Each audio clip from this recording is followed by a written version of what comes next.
voy a contar una historia de cuando tenía 23, 24 años y que uno tenía mucho miedo al fracaso, a qué es lo que puede pasar, cómo enfrentarlo. Y aprendí mucho de esta experiencia, pero lo que más aprendí es que cuando me estafaron me di cuenta cuánta gente me quería.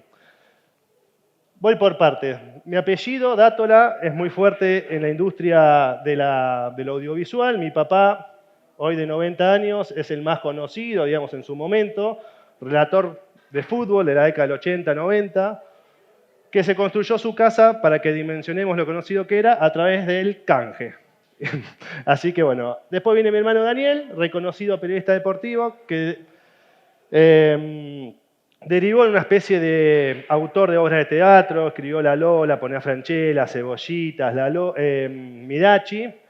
Y después vengo yo, que no heredé ninguna de sus capacidades artísticas.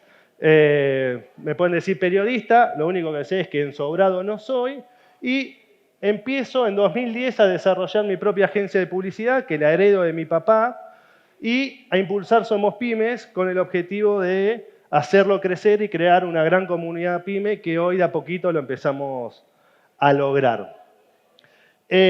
Cuando todo iba bien, teníamos una agencia próspera, buenas campañas de publicidad. Recuerdo la campaña de Carol, que rompió récord de ventas por unidades con Jimena Monteverde.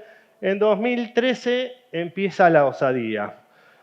¿Qué significa que empieza la osadía? Bueno, que empezamos a venderle a un cliente que no se iba a portar muy bien. Le vendimos una gran campaña de publicidad, radio, televisión, vía pública, Canal 13, no sé, Fantino en aquel entonces, pero empezaron a venir cheques rechazados. Con lo cual me encontré que el 30% de mi facturación de repente era deuda.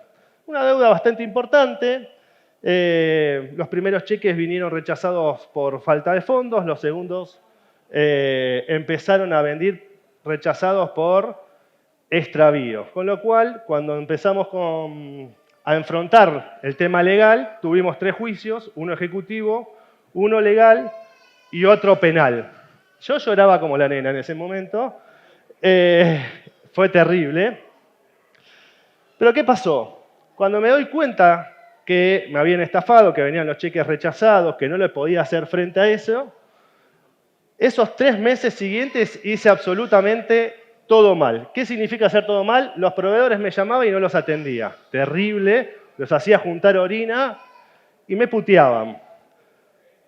Los empleados también me llamaban porque quería cobrar su sueldo y tampoco los atendía y me escondía. ¿Por qué me escondía? Porque no sabía qué hacer. No sabía cómo enfrentarles la situación y decirles que no les podía pagar.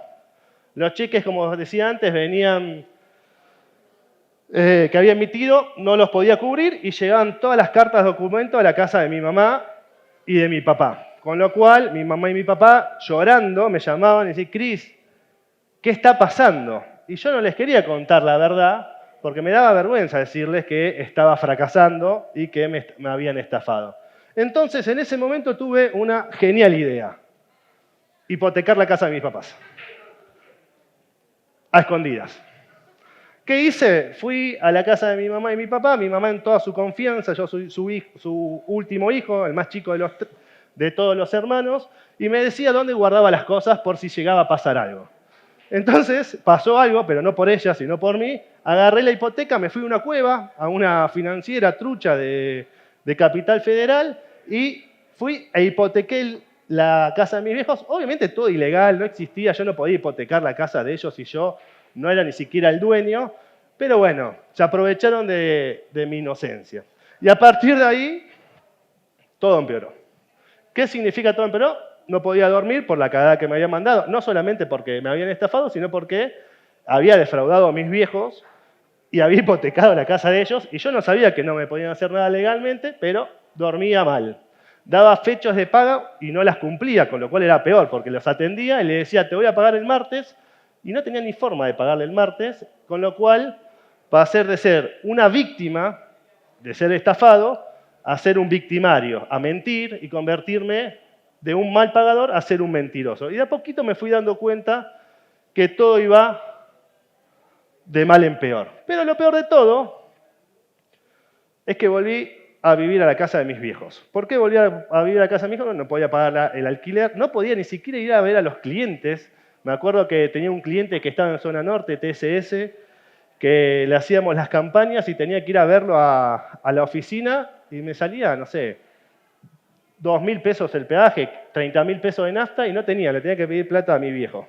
Entonces me volví a vivir a la casa de mi mamá y mi papá, que es la misma que yo había hipotecado. Ahora, ¿cómo salí de todo este quilombo? De las mentiras, de los engaños, de la plata que no llegaba. Bueno, primero empecé a contarle todo lo que me estaba sucediendo a mis amigos. Y me encontré con clientes y amigos que tenían muchas ganas de ayudarme. Me acuerdo un cliente, Miguel Crespo, del gerente general de LM Sistemas Lumínicos, una empresa pionera en la iluminación pública del país. Vivía cerca de mi casa, conocía a mis papás, le había contado que había hipotecado la casa a mis papás, y nos juntábamos en una GNC en la esquina y yo iba todos los viernes y le iba con una lista de todas las personas o empresas a las que le debía y él me ayudaba a decir, bueno, ¿qué es lo que estás por cobrar y cómo dar la cara y hacerle frente a las deudas que tenía con todos? Con lo cual, Miguel Crespo me ayudó, mi papá me ayudó, los amigos de mi papá me ayudaron. ¿Qué hacían? O sea, la fácil era ayudarme, darme plata, pagar y resolver el quilombo. Bueno, nadie me dio eso, sino que me ayudaron a transitar y a pensar el quilombo que estaba transitando. Los amigos de mi papá, Geluz, por ejemplo, una empresa también líder de iluminación, les llevaba los cheques con los que me habían pagado, se los daba y me daba el efectivo para que yo no vaya a la cueva y pierda el 10-12% que me cobraban. Con lo cual, encontré de repente que mis amigos, mis clientes y los amigos de mi familia estaban dispuestos a ayudarme. ¿Qué más hice para resolver este quilombo? Armé un plan de pago en esa esquina con todas las personas con las que debía y lo respeté a rajatabla. ¿Qué significaba eso? Bueno, tenía empleados que necesitaban cobrar su sueldo, empecé a dar la cara y a explicarles que no les podía pagar y armábamos plan de cuotas. A algunos les pagué en efectivo y a otros les pagué con bienes que tenía. La diseñadora, la editora de videos de aquel entonces, Cintia Costa, editaba los videos que nosotros hacíamos con una computadora, con lo cual le dije, bueno, te doy la computadora, quédatela que te va a servir como herramienta de pago. La computadora es más cara de lo que yo te debo y ahí resolvimos a un empleado que le teníamos que pagar y le pagamos con una computadora. Y hoy Cintia sigue siendo nuestra editora de videos. En eso de dar la cara fui al gerente de finanzas de Artear, de Canal 13, Dante Cataño, y le digo, Dante, no te puedo pagar, estoy con este quilombo, me estafaron, tengo todos estos cheques rechazados, armamos un plan de pago y me dijo, por favor, lo único que te pido es que me atiendas el teléfono y son 500 pesos por semana. Si no podés pagar 500 pesos por semana, tráeme 100 y llamame por teléfono que lo vamos a resolver. Hoy el hijo de Dante está trabajando en nuestra empresa en agradecimiento de esa gestión y porque además se lo merece porque es un gran trabajador. ¿Cómo terminó todo esto para hacerlo corto? Bueno, en 10 meses pagué toda la deuda, incluida la hipoteca. Y aproveché y me quedé en casa de mis hijos hasta los 33. Hasta que la conocí a Sofi y me llevó para allá. Así que bueno, ¿cuál fue el aprendizaje de todo esto? Bueno, primero, siempre mejor dar la cara, enfrentar la situación. A veces mejor una verdad que duele que una mentira que no. Mentir lo único que hace es empeorar las cosas. Y mis amigos querían lo mejor para mí. Así que muchas gracias a todos. Cuando estés convencido de algo, de tu proyecto, dad siempre todo, pero no siempre a cualquier costo. Muchas gracias. Cris, contanos, ¿cuál fue el error inicial? O sea, ¿qué pasó en la estafa? ¿Cómo fue ¿Qué eso? pasó? Pasó que eran emprendedores, no eran mala gente, no eran gente que me quería estafar, sino gente que les fue mal a ellos. Y yo les di más crédito de lo que realmente podía afrontar yo como compañía. Creo que después el error de ellos fue denunciar los cheques como extraviados, porque ahí se rompe el vínculo, en el sentido de que ellos le dicen a la justicia que perdieron los cheques y la justicia empieza a investigar y los cheques los tenía yo. Lo bueno de de todo es que tenía todo documentado, había facturas, había recibos, había órdenes de publicidad, contratos, y eso ayudó a que ganemos los juicios. Pero lo que sucedió es que confiamos en una empresa a la que le fue mal, como le puede ir mal a cualquier compañía, pero que se portó mal en el sentido de que denunció los cheques como extraviados. Si no, pasaba como, me fue mal, le fue mal y punto, y se terminaba ahí. Te enterás de la estafa y decís, ¿qué hago? ¿A quién acudís en primera instancia y con quién evitás decírselo? O sea, a nivel vínculos, ¿no? Personas allegadas a vos. Tuve 3 meses literal, sin contárselo a nadie, escondido. Caía en carta de documento y decía, no, bueno, la estamos resolviendo con mi vieja, porque cuando te viene el cheque rechazado, el banco te informa formalmente y llega una carta de documento al domicilio que tenés legal, y el domicilio legal era donde me crié toda mi vida. La empresa era yo, mi nombre, Cristian Dátola, con quit mío. Así que bueno, después cuando ya llegó una situación insostenible, le conté primero a mis amigos y después a mis viejos lo que estaba sucediendo. Lo que obvié contarle a mis viejos es que había hipotecado la casa, que eso me duele, me pone mal, porque ver a tu vieja o a tu viejo y decir, uy, hipotequé la casa y no sé cómo lo voy a pagar, era duro. Lo bueno es que no perdimos ninguno de los clientes que fueron el sostén, que hicieron que la empresa siga en pie, y de última, bueno, no teníamos para pagar a los empleados y nos arremangábamos y trabajábamos con los que estábamos. Así que tuve muchos amigos que ayudaron y colaboraron, insisto, a pensar, a dar la cara y cómo hacer para superar una situación de crisis.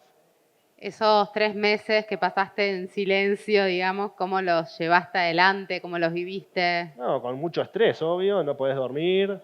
A veces buscas refugio, entonces hacía que nada pasaba. Yo tenía 23 años, los sábados y domingos me iba a jugar a la pelota, me iba de joda con mis amigos, y de lunes a viernes era un calvario. Nosotros tenemos el proceso, el procedimiento de pagar con cheques todos los viernes, con lo cual los sábados ya sabíamos con qué quilombo me iba a encontrar el lunes. Y ahí el lunes, sábado y domingo, el domingo estaba ocupándome de cómo pagar los cheques el lunes, y algunos venían rechazados y no había forma. Pero también estaba bueno que hayan venido rechazados, porque no pasaba nada. Venían rechazados, en 15 días lo podías recuperar, y lo que no podías recuperar, bueno, se va a licuar en 2 años. Pero uno en ese momento lo vive como lo peor del mundo, lo peor que te puede pasar. Y en perspectiva decís, bueno, no es tan grave, no se murió nadie. En el medio, en el 2015, fin de 2015, se murió mi vieja, y ahí te das cuenta lo que realmente vale la pena, y lo otro, bueno, pasa. Recién cuando contabas cómo fue contarle a tus papás, que me imagino que fue súper difícil, ¿cómo fue después recuperar la confianza con ellos? ¿O cómo se...? Cuando resolví el tema de la hipoteca, y fui y le dije, acá está la hipoteca, yo hice esto, traicioné su confianza, no me podía dormir sin contárselo, acá está todos los recibos, la hipoteca está saldada y no vamos a tener ningún problema. Y bueno, eso uno lo hace porque yo estaba confiado que mi proyecto, que Somos Pymes, y la agencia iba a salir bien, pero no es a cualquier costo. Entonces, ver a tu viejo llorar, por más de que ya estaba resuelto, es duro. Y nunca me hicieron una objeción y nunca me hicieron alusión al tema. Se quedó ahí en una conversación de una noche y terminó. Bien. Hoy en día, o sea, ¿qué aprendizajes te quedan? Un poco lo que decías, ¿no? Ujú. De confiar en tu proyecto, seguir para adelante, Ujú. confiar en tus amigos. Absolutamente, dar la cara. Dar la cara.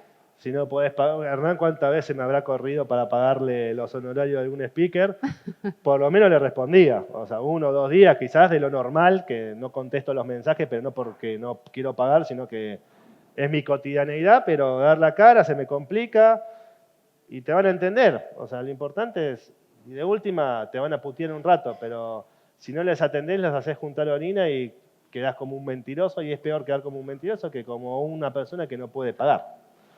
Por eso decía que pasé de ser la víctima a ser el mentiroso, el que te decía una cosa por otra, el que te engañaba. Porque aparte la gente necesita la plata para comer, necesita la plata para usarla y cuenta con esa plata. Entonces, si vos le prometés que va a estar tal día y no está, bueno, defraudás 2 veces. Entonces, me parece que pasa por ahí. Siempre atender, dar la cara, explicar la situación y buscar comprensión y ver cómo lo puedes resolver entre partes, porque en definitiva no dejan de ser negocios. Es plata, va y viene, pero si lo que va y viene es tu credibilidad, tu honor, bueno, ahí... Además, tu negocio era saludable, no es que venía, o sea, era un negocio que era sostenible en el tiempo, solo que pasó esta estafa y te desbarajustó todo, digamos. Sí, sí, aparte uno cuando empieza de cero, con sueños y demás, no tiene espalda. De última, el 30% de mi facturación es un porcentaje altísimo. Si vos venís ya con otro ruedo, porque nos pasa hoy que un cliente no nos paga, o que nos deben hace 3, 4 meses, o que se congela la cadena de pagos, pero bueno, hoy no es que le dejamos de pagar a los chicos o a los trabajadores, a los que laburan con nosotros, y podemos absorber parte de esa deuda. Ahora, cuando estás empezando, cuesta mucho más. ¿A nivel financiero te dejó algún tipo de, como de regla interna en tu empresa? Ujú. Es decir, bueno, de ahora en adelante me manejo de esta forma a nivel financiero. Sí, o sea, lo que tratamos es empezar a crear como un vínculo con los clientes y viendo hasta dónde le aceptamos cheques y hasta dónde no. Otra cosa que hicimos también es, nosotros somos agencia, no somos administrador de empresas, con lo cual lo que hicimos fue el lazo directo entre el cliente y los medios y nosotros cobrar por nuestro trabajo y de última, si el problema lo tiene el cliente con el medio, lo resuelven entre ellos, pero nosotros ya no estamos ahí lidiando en ese como intermediarios porque nos complica. Y además también es más sano para todos, porque el cliente sabe lo que paga, yo sé cuánto gano, el proveedor sabe cuándo va a recibir el pago y es todo más transparente. Así Tal que cual. desde ese lugar me parece que también está bueno. Bueno, buenísimo. Bueno, Cris, gracias por tu Un placer. tiempo. Gracias a todos.